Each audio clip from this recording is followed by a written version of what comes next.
si Cabral, yung kanyang, Yusek Cabral, yung kanyang pagkamatay, isa pa hong mahiwaga dito, yung meron siyang video na one, takot siya sa heights. Tapos yung tinanong, yan yung una niyang so, kung ikaw takot sa heights, sa dami-dami ng ways para ikaw ay, kunwari lang alam mo na, take your life, ika nga, ay hindi yung bagay na kinakatakutan mo. Bakit? Mahirapan ka. Di ba? Isipin mo, ako, halimbawa lang, yung isang tao, may phobia siya sa ipis. So, para tapusin niya na buhay niya, kakain siya ng ipis. Napaka-imposible nun. Kakain siya isang garapon na ipis. Phobia mo nga yun di ba? Kaya nga, medyo mysterious yung pagkawala. Hindi natin alam kung sinadya ba para, one, pagbintangan ng mga Duterte, o two, ay, hindi na maituro yung dapat maituro. Diba? Hindi natin alam. Ang matindi pa nga dyan meron pang isa na sinabi siya sa isang interview nung tinanong siya, anong favorite mong movie? Ang sagot niya is How to Get Away with Murder. Basta parang anong yung title is Faking Your Own Death. Parang ganon. Hindi ba? Parang medyo awkward naman mukhang planado lahat ng nangyayari. Ewan ko isipin nyo mabuti yan.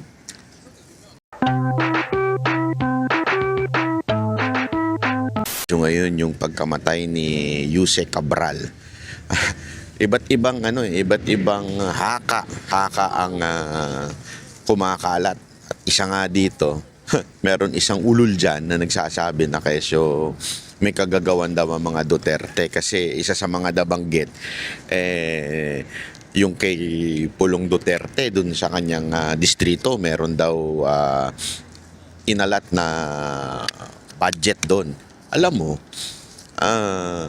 linawin natin ito Ako nga nagdududa ako doon sa pagkamatay nito ni Cabral. Nagdududa ako na posible na may gusto talagang mawala siya sa mundo na ito. One, para hindi humatuko yung mastermind kasi merong dokumento na naibigay si Cabral dun kay Libiste ng mga kasangkot, mga kataas-taasang kasangkot dito sa issue ng korupsyon na ito. Etong matinding korupsyon na ito. Meron nung sinabi doon sa dokumento. Baka umiiwas ito sa mastermind. So, pwede kang yariin para doon sa mastermind na yun, hindi mo na mabanggit. Okay? At the same time, since nabanggit niya na merong 50 billion na allotment doon sa Davao City, mas magandang mayari na siya at hindi na masabing cleared yun.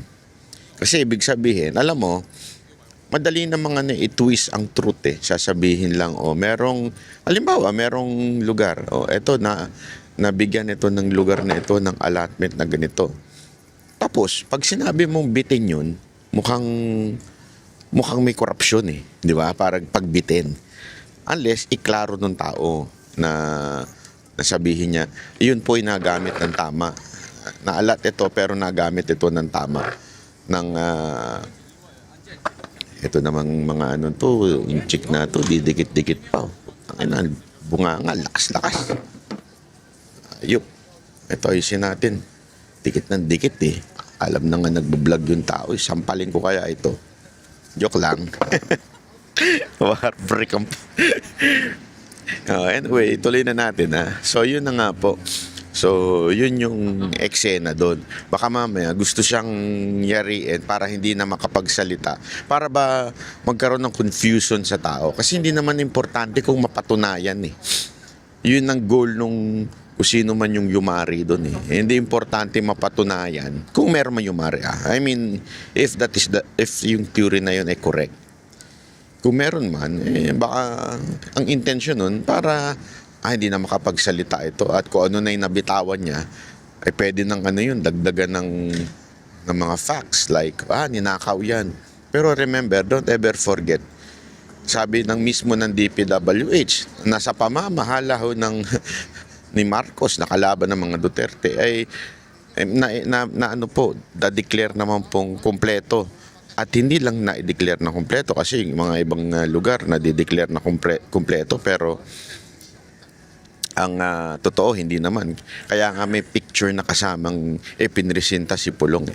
So DPWH sabi cleared tapos meron pang pinresenta si Pulong na cleared din. So napakalinaw nun mga kababayan. Cleared po yung kung ano mang project na naandoon. Ngayon, kinukulayan ngayon itong isang hindot na alam natin kung sino yun, yung pinaka pinuno ng DDH. Hulaan ninyo kung sino ang pinuno ng DDH. Die hard Duterte hater. Walang iba kung hindi yung sundalong kanin. Yung walang kwentang talunan na si Trillanes.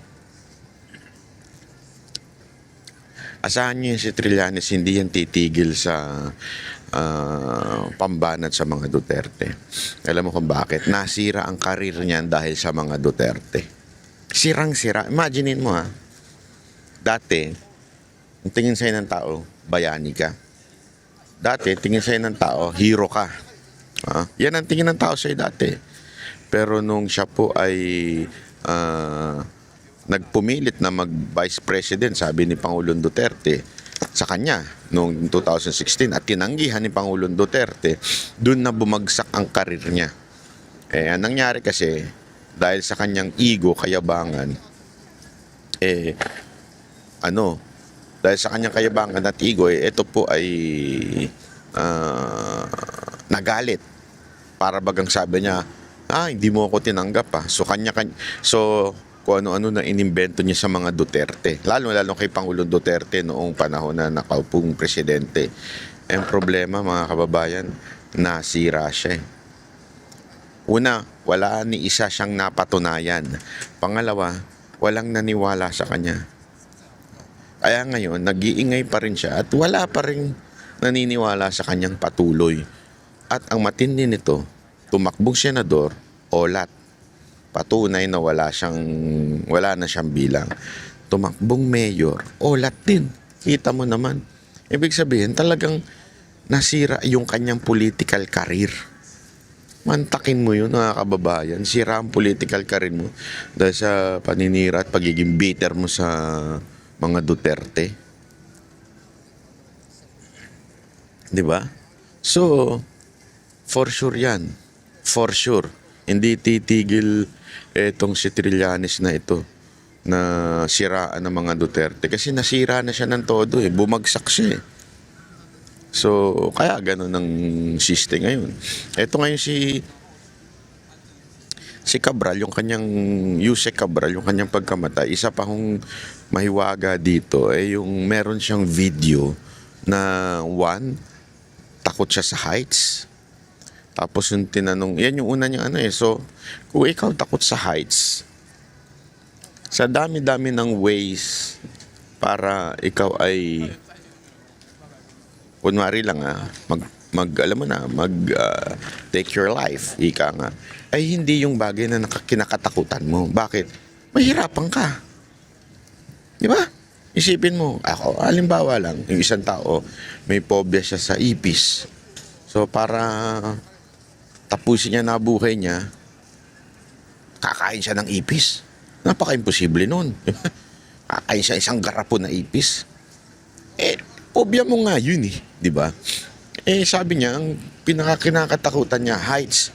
Tapos, umupo pa siya dun sa di ba may picture, nag-selfie yung driver. I mean, it's an odd. One, may phobia ka na Bakit yun pamparaan ng iyong ng buhay mo? Baka nga, di ko alam. Sabi nga it's either totoong yung ginawa niya? May yumari sa kanya? O pinepeke lang niya yung ano niya? Kasi, imposible. Parang ang hindi ko matarok yung ganong klaseng kaisipan. Halimbawa, takot ka sa pag tinanong ka, di ba maraming sa atin tinatanong, kasi lahat naman tayo madededo. Anong gustong paraan mo para madedo ka? Kunwari, ang pinakaayaw mo yung masunog. Halimbawa lang, gagawin mo ba na magkukulong ka sa isang lugar at susunugin mo sarili mo? Yung medyo out di ba? Kaya nga out yung factor na yun, yung sinabi niyan takot siya sa heights. Napaka-imposible. Pangalawa pa, yung mismong eksaktong yung driver nag-selfie at naandun si madam. Para napaka-imposible. Alam mo, tayo rin naman may mga staff. Tayo rin naman po ay may nagbabantay sa atin. No, yun eh. Never na never gagawin ang bantay mo yun. Yung mag-take ng selfie, nakasama ka, at nakikita yung lugar kung asan ka. Never. Kung magpipicture man yung security mo o yung driver mo, magpipicture yon nang wala ka. Kasi nga, for your safety, alam naman natin, yung safety ni Cabral medyo delicates na. So, mag-iingat na yung driver nun. Tapos magpipicture pa siya na nakikita yung lugar at nakita yung kanyang amo, yung kanyang boss, yung kanyang VIP. Napaka-imposible nun. Ano yun eh? Bodyguard 101 yun eh. Hindi ka magpipicture, nakasama yung VIP mo, tapos alam yung lugar mo. Imposible. Kaya nga napakalabo nung eksena ng mga ganyan. Pati ayon pa dun sa kwento ng driver, nagpaiwan. Okay lang kunwari magpaiwan ka sa loob ng halimbawa yung sinisecure yung VIP o meron akong VIP meeting with someone sa restaurant o iwanan nyo muna ako, kumain muna kayo dyan kaya sa hotel o dito lang naman ako, safety naman ako, iwan nyo muna ako, diba? Okay yun, pero yung iiwan ka sa gitna ng daan doon sa delikadong lugar, sasabi mo, iwan mo muna ako Pinaiwan daw siya tapos bumalik na lang siya. Nung nalaman niya na, nandun na. Sabi ko, kung ikaw yung driver, security, iiwan mo ba yung VIP mo dun sa lugar na yun? Parang napakadelikado naman po ata nun. Hindi mo iiwan yun. Malaking kalokohan. Naglolokohan di ba? Sa akin, napakalabo naman ng mga eksena nitong. Tapos, hindi naman siya pinababalik, bumalik siya. Wala nagsabi sa kanya bumalik siya Di ba? Parang, kaya nga, medyo mysterious yung pagkawala. Hindi natin alam kung sinadya ba para, one, pagbintangan ng mga Duterte, o two, ay hindi na maituro yung dapat maituro, 'di ba? Di natin alam. Ang matindi pa nga diyan meron pang isa na sinabi siya. Sa isang interview, nung tinanong siya, anong favorite mong movie? Ang sagot niya is How to Get Away with Murder. Basta parang anong yung title is Faking Your Own Death, parang ganon. Yung How to Fake Your Own Death, yun yung favorite niyang movie. I mean, is that coincidental? Diba? Na may takot ka, may phobia ka sa heights, tapos biglang ang favorite movie mo, How to Fake Your Own Death. I mean, hindi ba? Parang medyo awkward naman. Mukhang planado lahat ng nangyayari. Ewan ko isipin nyo mabuti yan. Tapos i-komento nyo dyan, babasahin ko kung ano yung komento nyo dyan. Babasahin ko para mas matalakay pa po natin ito. Kasi ngayon matindi yung usapin dahil isa pa nga, yan nangyari din ngayong araw, itong nakarang araw ay yung pagkamatay ni Akop. Tandaan nyo kung sino to si Akop. Kasama ito doon sa mga humarap kay Pangulong Duterte nung humarap sa kamera at inimbestihan si Pangulong Duterte. Alam mo itong si Akop, ano ito with all due respect sa kanyang pamilya, condolence pala sa inyo. Itong si Akop, ganun to medyo ganun ito kung asa ng ihip ng hangin na andoon. Ay, ang masama nitong nakahuli niyang, masasabi natin, huli niyang eksena sa buhay. May kanya-kanya tayong eksena sa buhay. Yung scene, yung kanyang huling eksena ay hindi maganda. Inusig niya ang presidenteng talagang mahal ng mamamayang Pilipino. Inusig niya isang presidenteng talagang pinagkakatiwalaan ng taong bayan. At ang masakit pa nito, ang kasama niya sa pag-uusig ay isang dating di umanong NPA. Diba? Na naging party list congressman.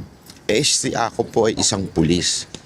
So, instead na yung integrity niya, sana na natiling policeman o gentleman, diba? Nasira nung mga huli niyang araw sa mundo na ito. Kaya nga alam mo mga kababayan, this is a lesson for each one of us. Ako, yan din ang lagi kong nasa isip. No matter what success ang nakuha mo, o no matter how successful you are, no matter how rich you are, lahat yan makakalimutan ng tao. Ang mananatili dyan ay yung alaala na ginawa mo o contribution mo sa mundo na ito. Halimbawa, diba? Kung maalala man natin si Rizal, naalala ba natin siya sa dami ng kanyang kayamanan? Hindi naman po Maalala natin siya kung ano yung ginawa niya. Lalong-lalo na yung mga huli niyang ginawa sa buhay. Diba? More than that, meron pa nga makakalimutan pa nga yan ng tao. Kaya nga yung mga, halimbawa, yung mga kabataan yun, kalimutan na yung mga bayani natin na nagbuwis ng buhay. Mantakin mo this is something na isipin nyo mabuti. Yung mga bayani natin noon na nakalimutan na ng iba ngayon, itong mga bayani ito nakipaglaban ito para sa kalayaan sa mga foreign invaders o kalayaan para sa mga mananakop. Diba? Yan po ang yan ang kanilang pinaglaban, kaya nga po sila namatay. Imaginin mo yun, namatay sila dahil doon. Habang tayong mga Pilipino, yung mga tatanga-tanga, tuwan-tuwa na ibinigay ang ating Pangulong Duterte na isang Pilipino sa banyaga. Alam mo, kahit ako, halimbawa, makalaban natin kung sino man sa politika, ako, mas gusto kong usigin dito. Hindi dapat inuusig sa ibang bansa. Dapat tayo ang magbigay ng hustisya. Dapat dito sa hatulan, hindi sa ibang bansa. Mali na ibigay mo ang iyong kababayan sa ibang bansa para mausig. Unless there is a war na hindi capable ang ating korte, wala. Capable na capable. Gamit na gamit nga ang korte ngayon. Di ba? So, ang akin lang, this is something na sana po ay pag-isipan natin, pagmulan-mulayan natin. Etong pagkamatay ni Ako, pagkamatay pa nung si Cabral, at isa pang nakalimutan ko na kung sino pa to, isang namatay. Yung mga kinuha na ni Lord, lagi ho natin tatandaan yung ating ginawa. Yan ang mananatili, yung memory sa atin, especially the last days of our lives. Diba? Importanteng maunawaan natin yan. isa pa palang ano dito, etong Bicol Party List. Wait para mabanggit natin ng tama. Etong party list ni Terry Ridon, ibinulgar na may insertion. Kasi kaya pala to si Terry Ridon, humihirit siya na, bakit hindi nyo ilabas yung dokumento? Ganyan. Para magkaroon siya ng paraan. Kasi yung dokumento, ngayon ay kay Libiste, Congressman Libiste. Sabi nga yung babae, di pa ilabas. Bakit tinatago pa ni Libiste? Kung talagang totoo yan, ilalabas na yan. Tapos narinig ko sa isang interview, kaya hindi pa inilalabas kasi ino-authenticate pa through the office of Secretary Vison. Para sigurado, kasi pamaya, pag inilabas, tapos hindi completely authenticated o merong hindi wala sa record o basta hindi na authenticate, baka maaaring mangyari niyan, pasinungalingan pa nitong iba. Okay? Kasi remember, may mga nakasulat na congressman doon. Ang kulit nito ni Terry Ridon na parang kinukulit niya si Libiste na ba't hindi ilabas. Yung pala, yung Bicol Saro Party List po ay may 150 million road project insertion sa Pamplona, Pasacao, Camarines Sur. Mantakin mo ha. Ano pinagkaiba nito kay Pulong? Baka sabihin ng iba, bakit si Pulong din naman merong Hindi, remember, District Congressman si Pulong. Naturalmente, kailangan humingi siya ng pondo. Pondohan nyo itong lugar namin kasi kailangan yung ito. Ganoon lang naman na ginawa ni Pulong Pinapondohan yung lugar nila para magawa yung project.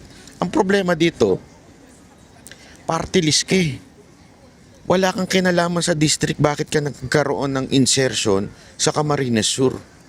Yun yung yun yung sinasabi ni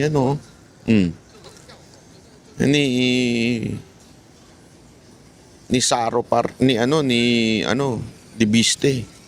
Di ba? Kaya nga sabi ko sa inyo, medyo hindi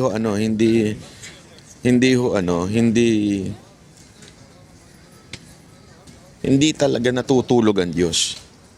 Sabi ko sa inyo, marami rin naman nagsasabi at nagpapaalala sa atin na wag tayo mawala ng pag-asa. Wag tayo mawala ng pag-asa. God moves in a mysterious ways. Yeah? Kung meron kanta si Nina na love moves in a mysterious ways. Nina ba yun o Elvis Presley? Meron pong God moves in a mysterious ways. That's the truth. Ang Panginoon po pag kumilos, wala. Hindi mo mapipigilan yan.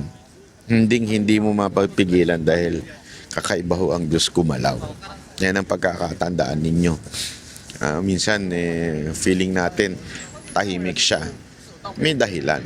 Kasi maalala ninyo nung panahon na ang Israel ay nasa ilalim ng Ehipto. It took Moses how many years? Many years before niya napalaya ang mga Israelites sa Ehipto. Bakit ho? Tuwan-tuwa ba ang Diyos na nagsasaper ang kanyang anak na Israel? Hindi ho. Kasi yung bilang ay meron ng kinalaman sa mga propesiya sa New Testament. Yan ho ay pangkalahatang plano ng Diyos. Minsan may pinagdadaanan tayo sa buhay na wag nating kakalimutan na merong pangkalahatang plano ang Diyos sa atin. Kung maaaring nasugatan tayo o kaya naman napilay tayo o di kaya ito ang nangyari sa atin, may plano ang Diyos na maganda sa iyo. Kaya kanya pinadaan sa ganyang problema. Ngayon, ang Pilipinas, kung ano man ang nangyayari dito sa atin, bakit tayo nagkaroon ng isang presidenteng mahina, isang presidenteng nakakapagtaka ba't nanalo? Alam mo, isa lang ang naiisip ko Ito kung siguro nagpatuloy ang isang matinong pamamahala under Duterte, malamang sa malamang hindi nabuking yung tunay na karakas ng mga congressman. Kasi nakakapagtago sila eh. Since si Duterte ay mahigpit dyan sa mga insertion, na itatago ngayon ng mga congressman yung mga pera-peraso nilang korupsyon. Pansinin nyo ha, hindi ko sinasabing walang korupsyon ng mga congressman noong panahon ni Pangulong Duterte. Napakaraming korupsyon din siyempre. Maliliit nga lang. Pero yung mga mapakaraming mga congressman pa rin ang pumipili. Kasi mahihirapan kang tukuyin yun isa-isa kung maliit. Di ba? So hindi natin alam kung sino-sino yung mga corrupt na congressman. Kaya sila, isipin mo, tandaan nyo yung mga congressman na corrupt ngayong araw, itong panahon na ito, nandyan na yan noong panahon ni Duterte. So ibig sabihin, corrupt na sila, nakakalusot lang sila kasi maliliit nga eh. Hindi mo mapapansin. Ngayon, pinahintulutan ng Diyos na maupo si Marcos at dahil mahinang nila lang si Marcos, etong mga congressman nakaisip ng, uy, lakihan natin dahil mahinang nila lang ang presidente, walang kwenta, madali makapagpuslit. Di ba? Tapos sakim pa, pati yung kanyang mga kamag-anak. So pagkakataon na natin tong bumongga, talagang pumaldo. So pumaldo sila ng pumaldo, di ba? Humirit sila ng todo-todo. Paghirit nila ng todo-todo, dun sumabog. Dun ngayon nalaman ng taong bayan kung anong karakas na itong mga congressman natin. Naintindihan nyo? Sometimes, God allows things to happen para lang mas ma-realize natin. Yeah. I mean, marami sa atin bakit pinababayaan ng Diyos yung iba nating mga problema sa buhay.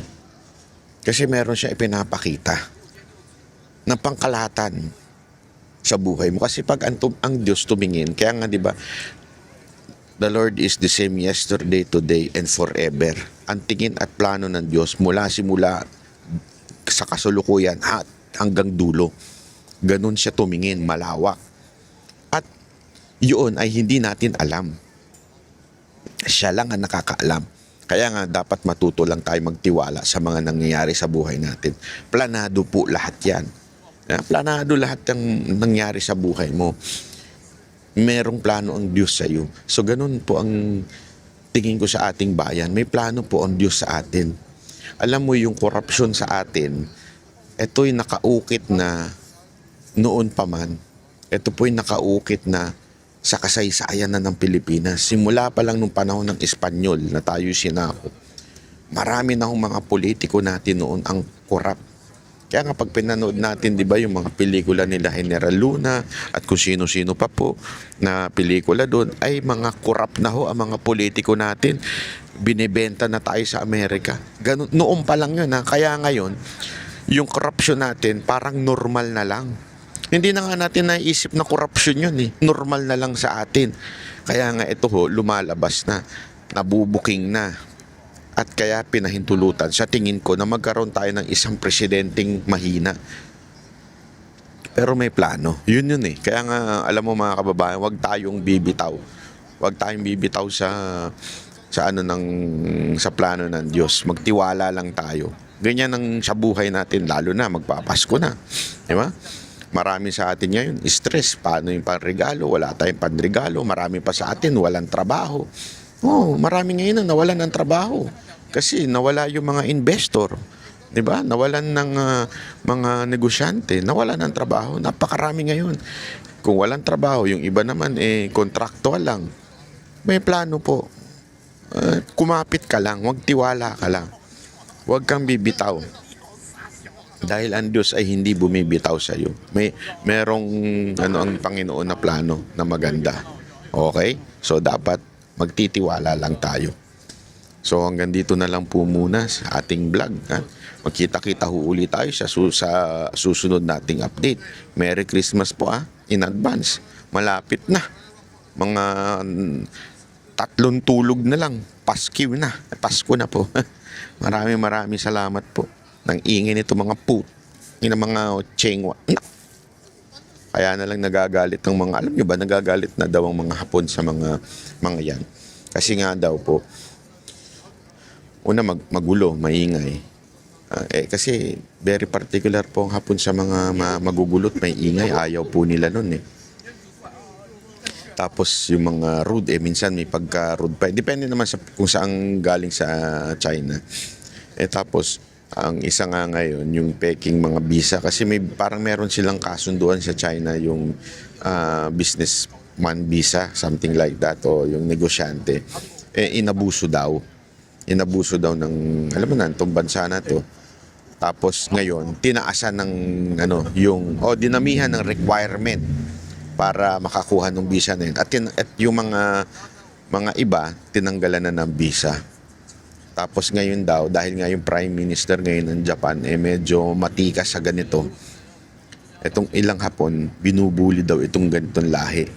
Kayong mga Pilipino, safety daw tayo dito. Kasi gustong-gusto tayo ng Hapon. Marunong tayo alam mo yun, para tayong tubig.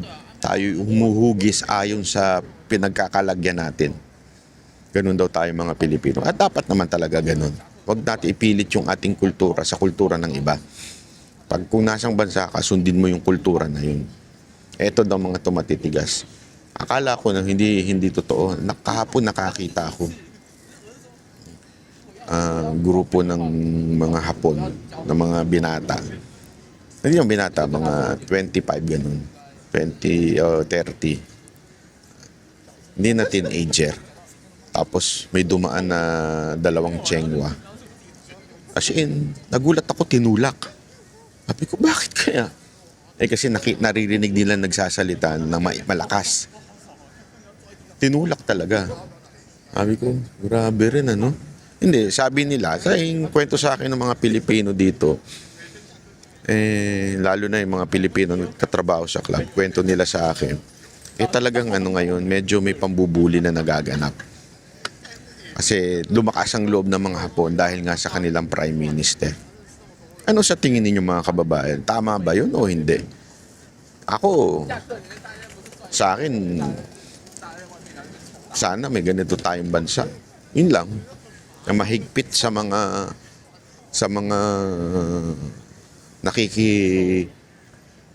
sa atin, bisita. Kasi sa Pilipinas, tangin na pagka Chengwa o kaya Hapon o kaya Koreano, baw na baw tayo eh. Wala namang problema maging welcoming sa mga to, maging hospitable. Okay yan, walang problema dyan. Pero wag naman po sana yung tayo pa yung parang alila sa kanila. Kasi minsan ganun eh. Yung mga Pilipino nagpapaalila eh. Alam nyo kung sino kayo. Kilala nyo kung sino kayong sinasabihan ko na nagpapaalila kayo sa mga Koreano, mga Hapon, kaya mga Chengwa. Marami kong kilala dyan. Huwag kayong ganun. Ano nyo naman, hindi porket tayo ay mahirap na bansa, magiging parang patay gutom tayo. Huwag naman ganun. Huwag naman tayo magiging patay gutom. Okay? Hindi tama yun eh. It's okay na maging mahirap, pero hindi ka patay gutom. Nakakapit ka na sa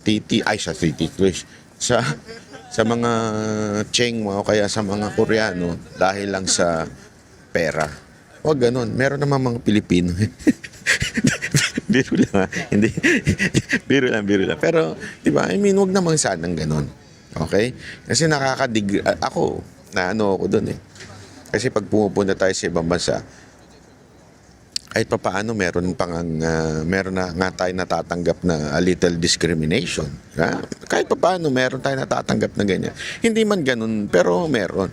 Tapos sa sarili nating bansa, magpapadiscriminate pa tayo. Anong klaseng nilalang tayo, di ba? Maglagay naman tayo ng dignidad sa sarili natin, mga Pilipino.